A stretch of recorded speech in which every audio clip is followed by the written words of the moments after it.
By Sunday evening, after the third successive nail-biter of this classic Ashes series, the only thing that separated England and Australia was the 2-1 scoreline. More representative might have been 1.5 to 1.5. Crazily, it could also be 3-0 either way. The numbers are so close as to be almost indistinguishable. England's successful pursuit of 251 at Headingley took their haul to 1,809 runs for the loss of 55 wickets, compared with Australia's 1,850 for 58. It means each of England's wickets has averaged 32.89 runs, and each of Australia's 31.89, a cigarette paper's difference. In fact, the only discrepancy between the sides has been their run rate, with Bazball England scooting along at 4.47 and over, and Australia proceeding at a more conventional, though hardly sluggish, 3.43. England are yet to bat for longer than 81.3 overs, while Australia have batted for at least 92.3 overs 4 times out of 6. The teams have chosen different paths to roughly the same destination. Is this the closest Ashes ever?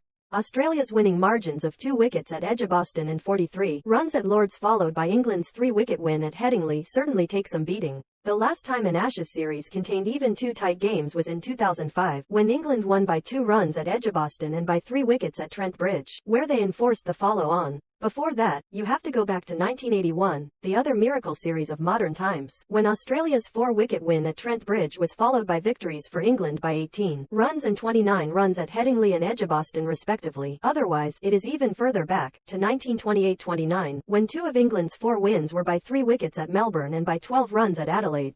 It is possible, though, that no Ashes has got off to a more tense start than 1907-08, when Australia won the first test at Sydney by 2 wickets, and England the second at Melbourne by 1 wicket, only for England to lose the next 3 games. No, 3 close tests in a row is unprecedented, and there are still 2 games to come, starting in Manchester a week today. It does not seem a stretch to suggest we could be in for 5 humdingers out of 5. Why is this?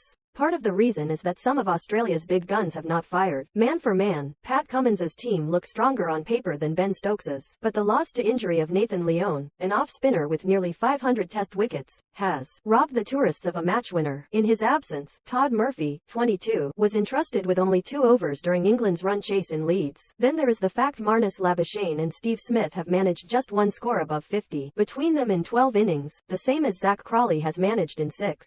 Deprived of big runs from the 2 players who began the series as Test cricket's top-ranked batsmen, Australia have lost some of their middle-order potency. England fans may argue that they would already have won the series were it not for a string of missed chances in the field.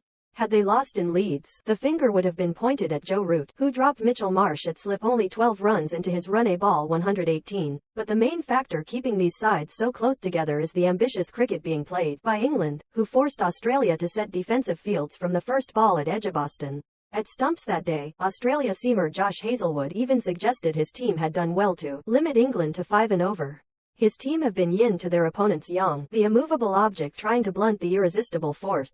Stokes's tactics, too, have produced tight finishes, and not just in this series. In Pakistan, England won with minutes to spare at Rawalpindi thanks to his bold declaration.